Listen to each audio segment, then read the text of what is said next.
Hey guys, thanks for joining in with us again. We've got another episode of Three Good Questions, and today I've got Matt and Kevin, two of my good friends. Kevin and I for a long time now, several years, and Matt and myself, we're just kind of beginning our relationship a little bit more, but we're going to talk about something a little bit different today. They both work with Arms of Hope, which is an organization that works with at-risk children. So I'm going to start by just letting them introduce themselves. Well, first I'll let Matt, if you will, just say hi.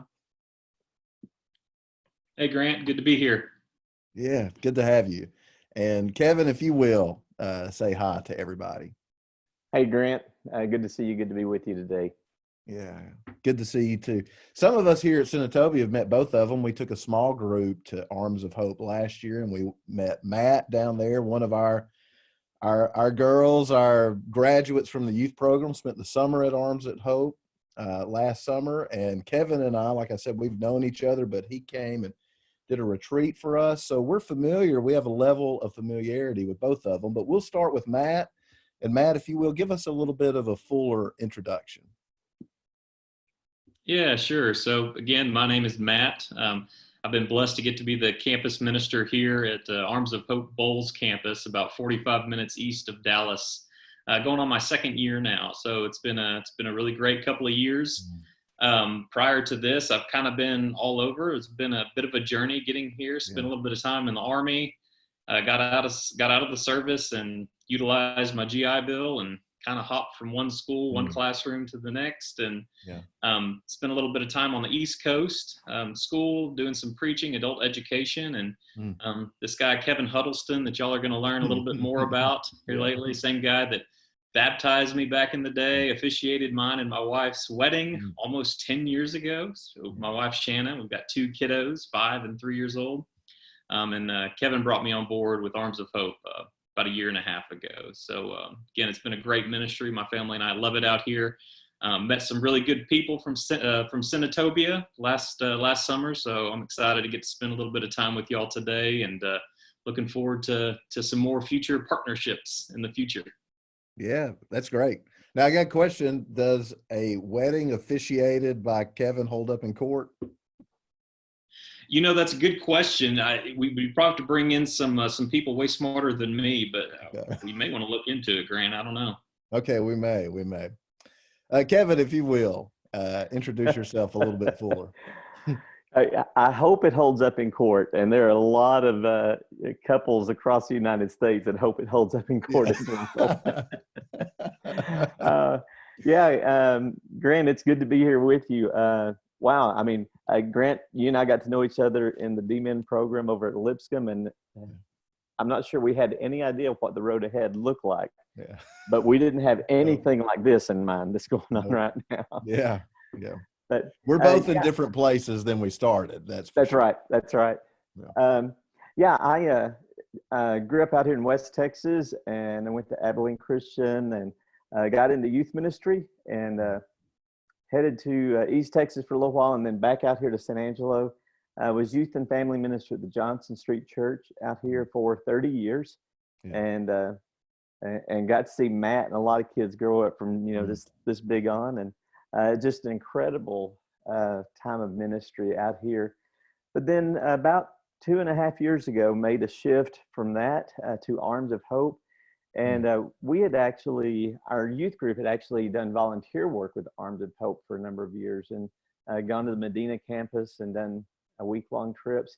And I just was more and more impressed with that ministry. And they talked to me about coming on board as Director of Ministries. And so I made the shift from congregational ministry to this kind of hybrid type of ministry. And so now that's what I do. I get to work with students and staff on both campuses and our family outreach centers across Texas. And it's just an incredible ministry. So I just feel honored to be a part of it. Yeah. Well, and obviously I was just joking at the front end, because Kevin is one of the finest youth ministers we ever had in the Church of Christ for my money. And has a real legacy of people that he's impacted, people that are in ministry now, people that are doing really good things for the kingdom. So if his marriages that he officiated don't hold up, I don't know what that says about mine. So it's good to have you. We're really blessed to have you guys today. So we'll move right into it with the first question. And Kevin, we'll start with you on this one. People have a certain image that pops in their mind when they think of children's homes. And we'll use the word orphans homes because that's a word that was used a lot. This image may be based on movies they've seen or books that they've read. What are some common misconceptions about the work that you do? And how would you say that the work has changed over the years? Wow, Grant, those are really good questions, and even that language, probably not too many years ago we wouldn't have even thought anything about that language, Yeah. And I know in a lot of churches, their missions and benevolence programs, they may have 10 or 12 different children's homes that they support, and people have in their mind this image of that. Arms of Hope is comprised of the Medina Children's Home, just outside San Antonio, the Boles Children's Home just outside of Dallas, and then we have family outreach centers that are located around Texas as well. But the term children's home, or especially orphanage, that's a term that as I'm out with churches, I hear that a lot. And Matt may want to speak to this even more, but with that language, even there's this connotation that, oh, these poor kids, they just don't have a place to belong. They don't have a home, and we really want to try to move away from that mentality of, first of all, pity on these children, but also we want to make sure that everybody knows that they absolutely have a place to belong. A lot of them come from intact families, and so they're not orphaned. They have a family that they're part of, and then certainly within our ministry they belong. But I think one of the things that I think about is when I think about that, the old images, the connotation of orphanage, it really has this connotation of a holding place, that these kids are coming from all these different places, and we're just going to put them in this holding place, and we're going to hold them there until they're old enough to go off on their own. We are not in a holding pattern with these children and these moms. We're not just trying to survive. We're not just marking off days and weeks and months and years with them.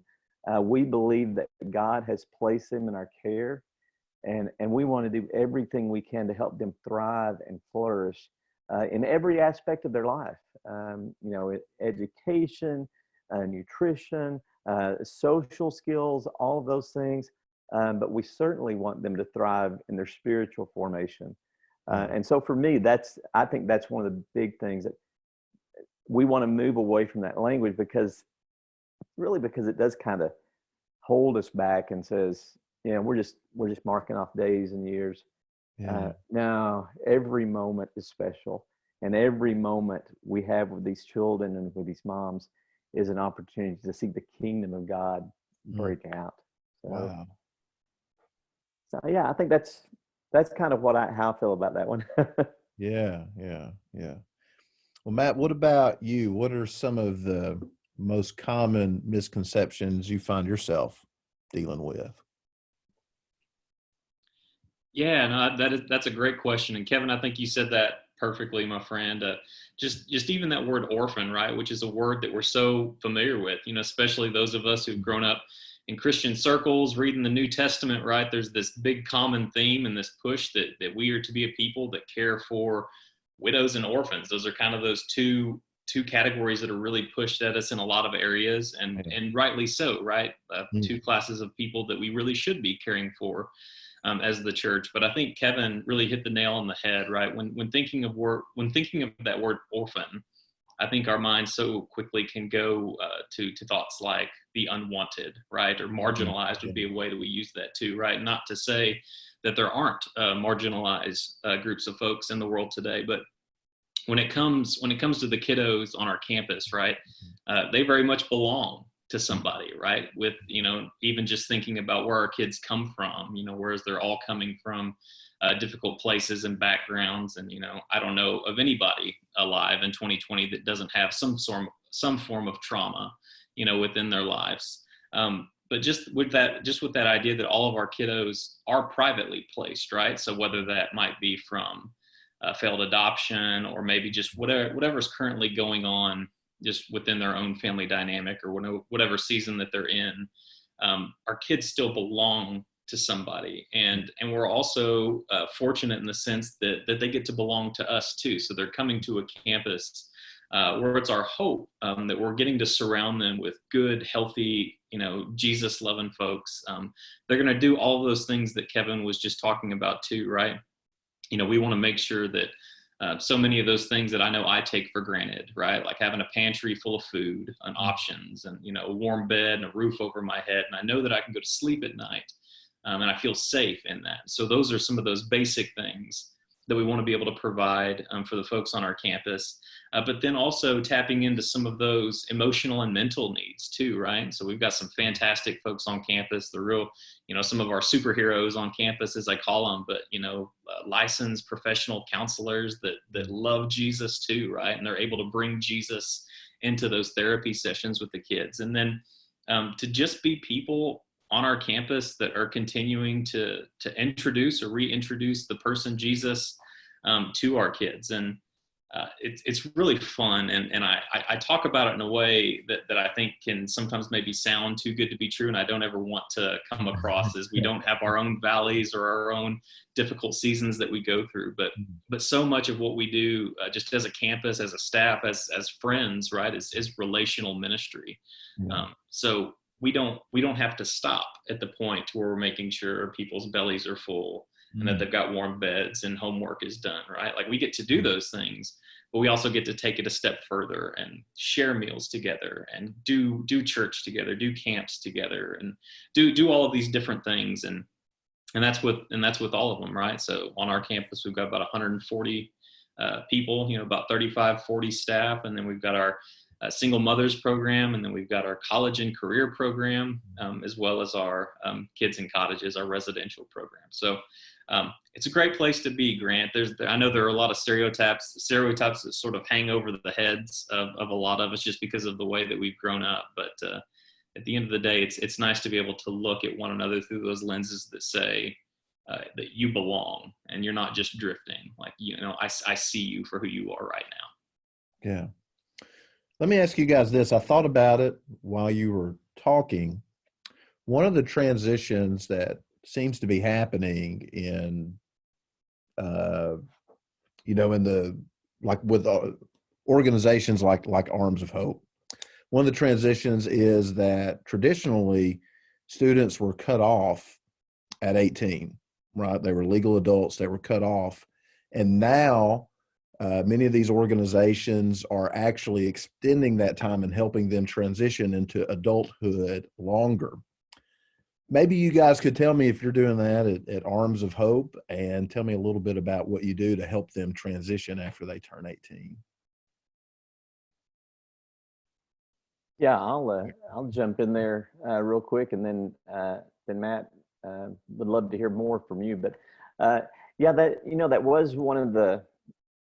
I think that's the way children's homes were kind of set up. Is we get them to the high school graduation, and surely everybody, they're ready to go at that point, and out the door they go.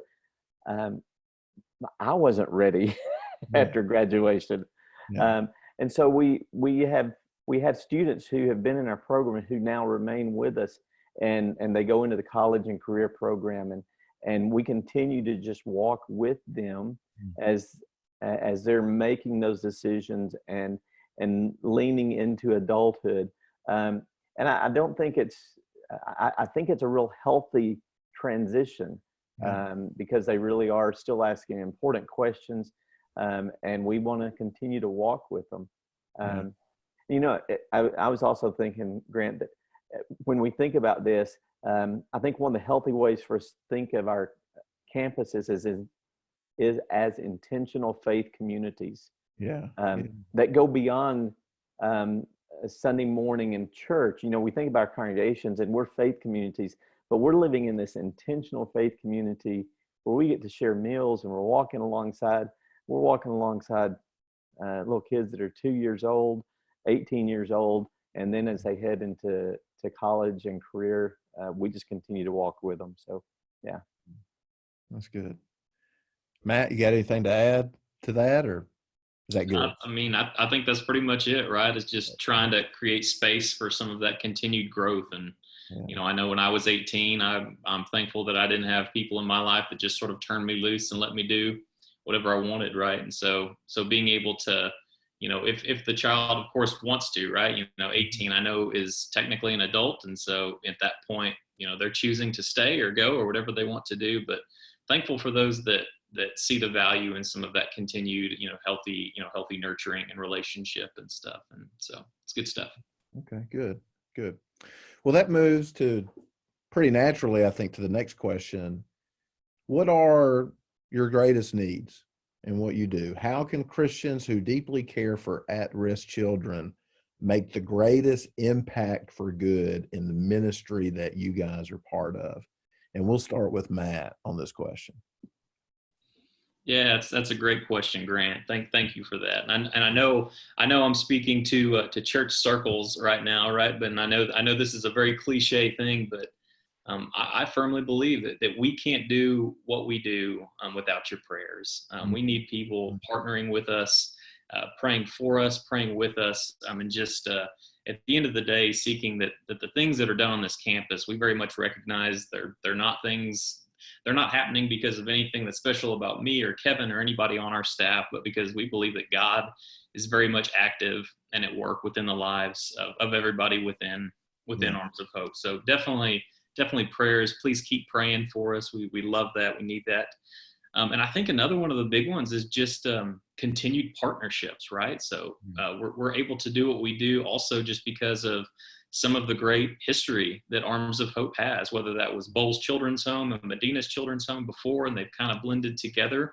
But just those relationships have continued to grow. And then, of course, some of the new ones, right? Like Grant, we're pumped for you guys to come out this summer. We're praying that's still going to be a thing, and we're going to be able to make that happen. But we are too. We're praying. Oh man, yeah, it's gonna be great. It's gonna be good. But you know, and within thinking about these partnerships and what some of that stuff can look like, right? I mean, we are a Christian nonprofit, so you know, monetary donations are always the thing that allow us to keep doors open and keep loving on kids and moms and stuff like that. Donations are good, but I think at its core, and the things that we really need, you know, right now in this season and to continuing moving forward, right, are just allowing our moms to make some of those positive relationships that can impact them in a positive way.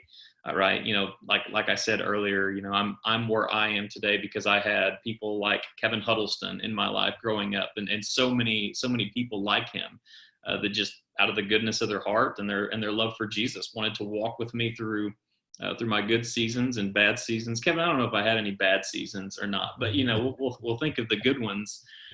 But I'm so thankful for that, right? And so those are the things that I really, you know, want for our kids and for our moms on campus, is especially for some of those who maybe struggle with relationships and don't know what a positive relationship looks like, right? And so having people just sort of take them under their wing, whether that's right now during COVID-19, whether that's doing some snail mail, you know, putting a stamp on it and all that good stuff, or like y'all are doing this summer, coming out and spending the week with us and loving on us for the simple fact that you love Jesus, and that's what Jesus calls us to do. Yeah. Thanks for that, Matt. Kevin, do you want to start by listing some of Matt's bad seasons that he talked about? I'm just kidding. Because they don't exist, right, Kevin and Matt? They don't exist. Yeah, Matt As far as bad seasons, I love you, Kevin. I love you, Kevin. let's see. I'm trying to think of those. I can't think of any bad seasons, Man, Matt. you guys must have incriminating information on each other. I'm sure we do. Yeah. Kevin, same question to you.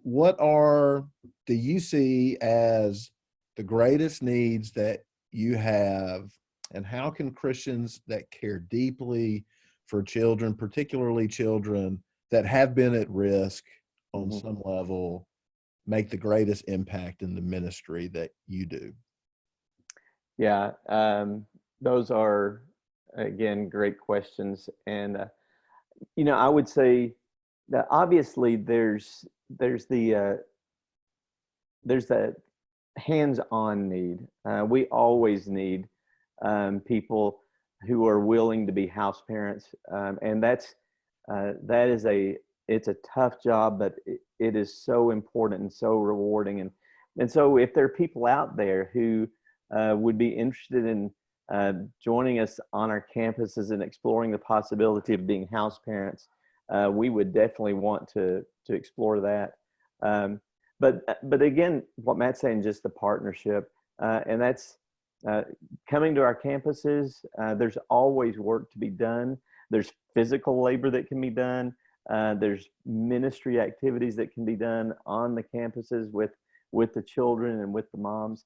And again, I'll talk about our family outreach centers. We've got family outreach centers in Denton, Dallas, Houston, San Antonio, and Fort Worth, and those are places where we are embedded in the communities, walking alongside families day in and day out, and there's work to be done there. And so, any of those things, but we talk about partnership, and I want to speak to that just a little bit. When I was growing up, I would go to church, and we would have the guy come in from speak on Mission Sunday, or somebody come and speak about this ministry, and they would come to our church, my congregation, and they would speak, and they were speaking about some ministry that was off somewhere out there. We were detached from. And one day when I was at a church speaking about Arms of Hope, I realized, wow, I'm that guy now. But what I would want anyone listening to this, anyone watching this, what I would want you to know is this is not some ministry that's off out there in the wilds of Texas, down the hill country, or Dallas. This is not some ministry that's off out there somewhere. This ministry, wherever you are, this ministry is right there. And this is about us being partners and walking alongside at-risk children, walking alongside these single moms and these children, and helping them change the trajectory of their life. And we need partners to walk with us, and we want you to see your community and have eyes and ears that are open to speak truth and life into your community. And then the other side of that is partners. Sometimes when we talk partners, that's a one-way thing. I want you to be my partner, and what I'm saying is I want you to come help me and bring me money and bring me stuff. And sure, we need that. But we want to be partners with you, with the Senatobia Church, or anybody else that's hearing this. We want to be a resource where, as you're thinking about how to see your community and how to reach into the lives of children and young moms in your community, we want to be a resource to come help you do that. And so it's just real partnership. We are all so intricately connected. And maybe that's one of the great things that can come out of this pandemic, is realizing how connected we are and that we really do need one another. Well, let me ask you, because you mentioned something I didn't really know. So you guys are willing to come to churches and help them do a better job of reaching their at-risk families, at-risk youth, single mothers in their own community. Is that right? Yeah, and I would say we don't have some flashy program that we can say we're going to come in and give you a weekend class and seminar on how to do this. But what we would, certainly what I think we would be willing to do, I know what I would be willing to do, is just come and help you ask some good questions. What are some questions we need to be asking as a congregation? What are some ways that God may be calling us to have open eyes and ears to the at-risk population in our community? And certainly I would be there, and I would be glad to bring Matt or somebody else, and just to say, let us help you look and ask some questions. And at the same time, and here's where this really, that partnership happens, is what we end up doing is we begin hearing from you some ways, some things that we've missed. And so you would help us then understand what life's really like for these children and these moms in these communities that we're reaching out into. Yeah. That's great. Thank you for that, Kevin. Good. Matt, do you have anything else to add? Because I kind of threw Kevin a little curveball at the end. Is there anything else you want to add to that? I think that's it, man. Just, like anything else, trying to get new eyes to see, right? And that's Kevin's very much right. You don't have to hop on a plane to go help in this ministry, right? It's unfortunately it's everywhere, but the need is great, and so you don't have to go far too, which is a blessing. Yeah. Well, last question, and we'll bring it back to Kevin. We'll start with Kevin on this, because we can't get away from talking about it, because it impacts everything that we do. But I've really found it interesting to kind of notice the way that this pandemic that we're in right now impacts different communities, because it's a little bit different from all of us. We can get really selfish and just think about how it impacts us. And then you talk to other people that might be demographically a little bit different, and it impacts them a little bit differently. So I'm curious, Kevin, as people are suffering from this pandemic in unexpected ways, how has it impacted the work of Arms of Hope? Yeah, you're asking good questions, Grant. That's why this is called 3 Good Questions, right? That's right. When you don't have good answers, you learn to ask good questions. It's impacted us in ways that probably we don't even know right now. I'm going to speak personally for just a moment, because my job, I'm on the road a lot, and in the last year and a half, I've driven probably close to 50,000 miles between campuses, and then from April 14th to the 1st of May, I drove about 50 miles. Wow. And so suddenly my hands-on with people became phone calls and text and Zoom meetings, more Zoom meetings than I can even begin to think about right now. And so it would seem like suddenly we're really disconnected. Yeah. But I think, and Matt, you can correct me if I'm wrong on this, I think what we found is a deeper connection. We again have realized how much we need one another, and there's been a kind of a reframing of relationship and connection. And so that's just kind of the ministry side. But as far as Arms of Hope, this is not a fundraising thing, but I will just say one of the things that's happened with this is a lot of the streams of income as far as donations and fundraising just kind of shut down. I mean, there's fundraising events. Churches are worried about their finances, and so a lot of uncertainty. Okay, how does this thing play out financially? And so there's uncertainty there, but our name is Arms of Hope. Yeah. And so with that uncertainty, there is also this incredible sense of hope. And we know the children and the moms that we work with are no strangers to trauma. They are no strangers to these little inconveniences that maybe we've experienced over the last few weeks. Yeah. They are survivors. Yeah. And I think one thing we may be learning is how to press forward when things are tough. We may be learning that more from them than they are from us right now. So um, lots of there's a lot of impact there, but I'm excited about who we are as an organization. I think we have a good grasp on what it means to be a people of hope, and not just in good times, but in times of struggle as well. Yeah, yeah.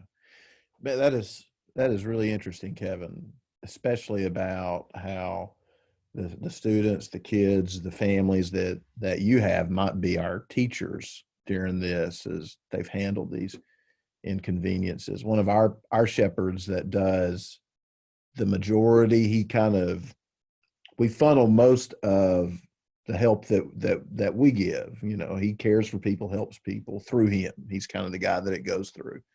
He expected to be covered up during this time. And that population, this is his words, he said, seems to be doing better than the rest of us. Like, he has had less people stop by his office and ask for things and need things, and we really expected it to be the other way around. So thank you for framing it that way. That's a really interesting way to think about it. Matt, what about you? What have you noticed? Because your role is a little bit different than Kevin here, your role in the organization. You are a little bit more hands-on on campus every day. What have you noticed that has been impacted the most by this pandemic in the work that you do? That was a really bad way for me to phrase that. Stumbled all over that. But in the work you do day to day, how has this pandemic impacted what you experience on campus? Yeah, sure. You know, it's so wild to think back to the month of March, right? That seems so long ago, and we just thought we were going to have an extra week of spring break, and then things would sort of get back to normal. I would say I've been pretty fortunate. I'm pretty fortunate and blessed just to be in this role that I'm in, just because of, like you said, I do get to have hands-on a little bit more.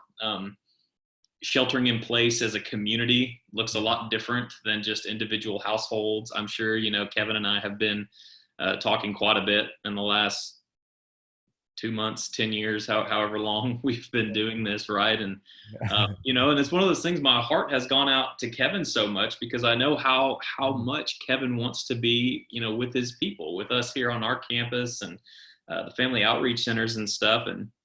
And so I can sort of get caught up in the fact that ministry looks a lot different, but at the same time, you know, forgetting that, hey man, I'm so fortunate to still get to spend time, you know, with my people here on campus. But, you know, some of the things that have changed, right? So many of our weekly rhythms that were just sort of in place that, you know, you would have never in your life thought that you'd be able to shift them around to another day, much less, you know, cut them off, right? So, you know, a few things, you know, different devotional times throughout the week, whether that's staff meeting together, doing devotionals for moms on campus or for kids. And so I, like so many ministers, have had to learn how terrible I am at technology. And I'm thankful that it has slowly gotten better in the last couple of months, but sort of revisiting what can interaction look like when you still have to be 6 feet apart, or when only so many of you can be on campus at a time. I think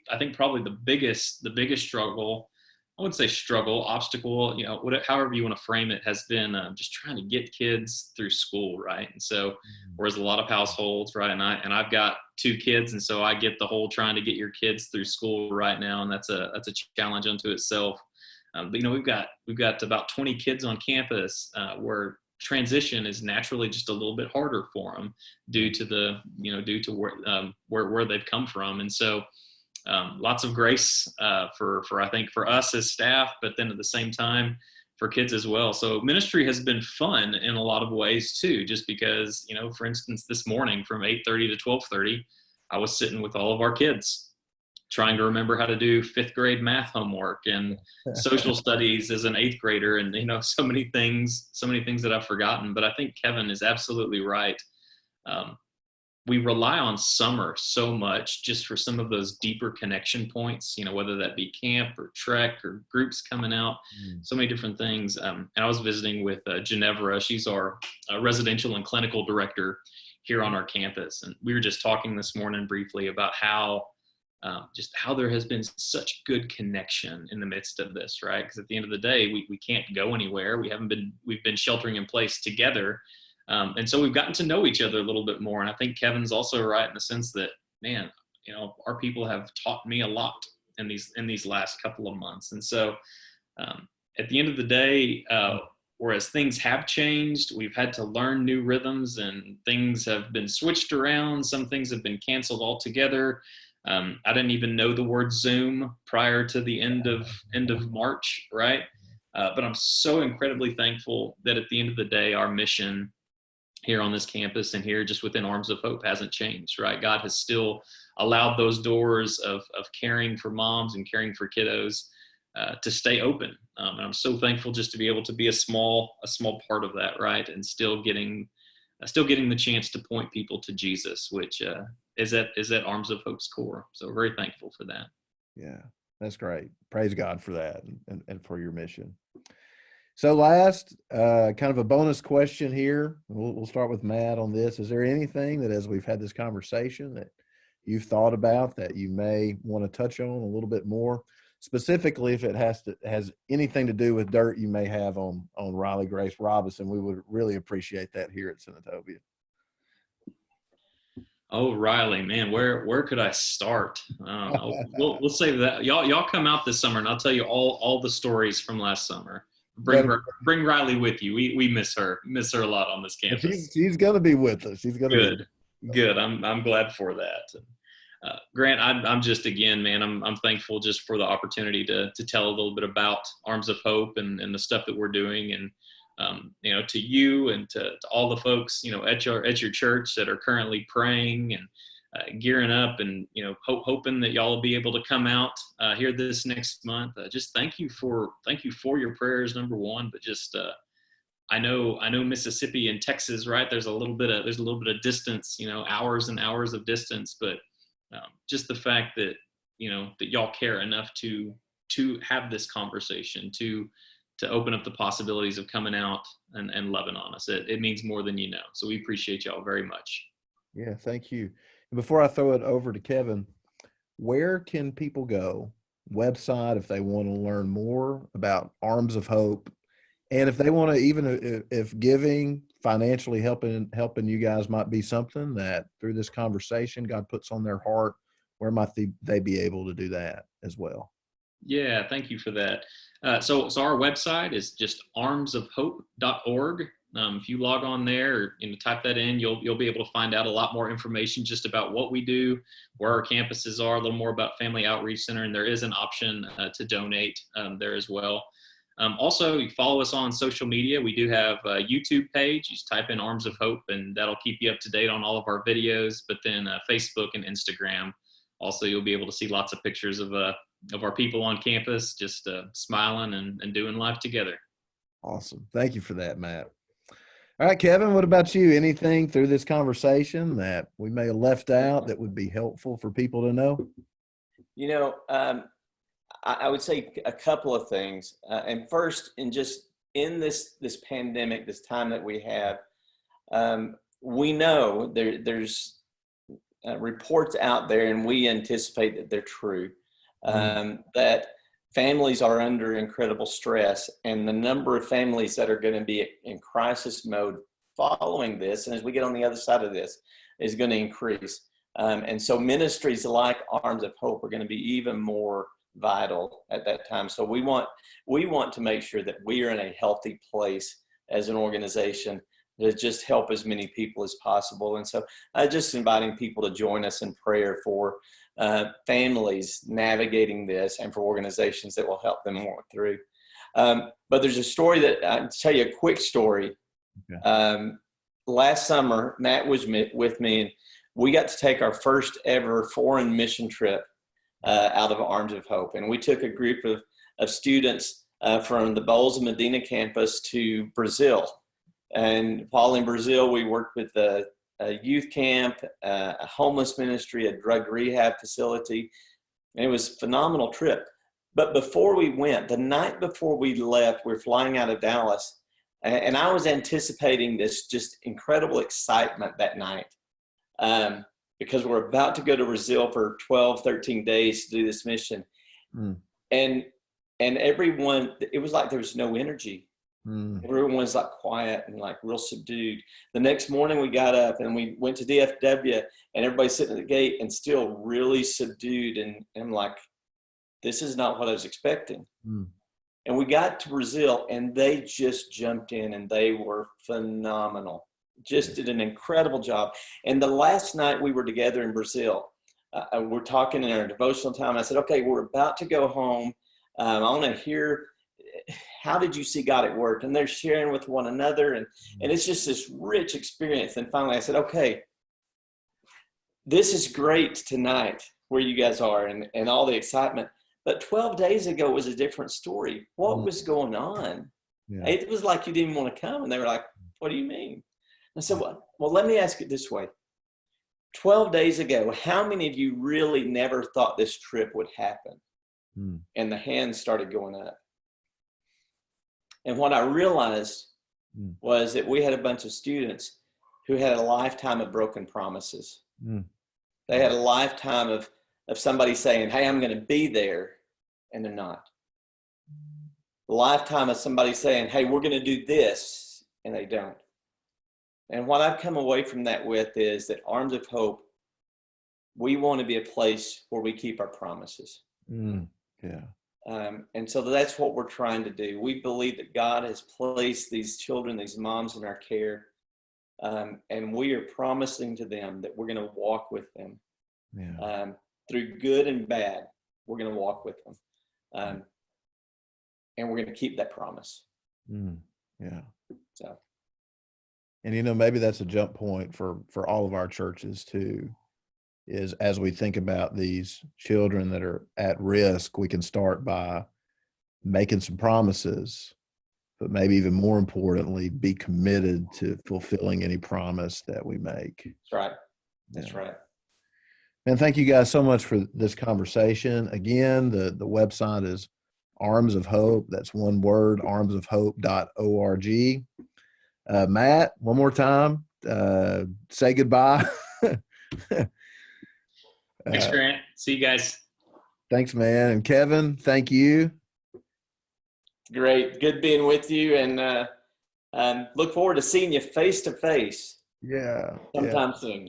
Yeah, me too, man. Me too. I'm excited. I'm excited to see so many people face to face instead of through these Zoom meetings. Maybe I'll have my hair cut then. That's right. That's right. No, just grow it out, man. I want it long. Okay. All right. Well, thank you guys again for meeting with me, and God bless you in the work that you do.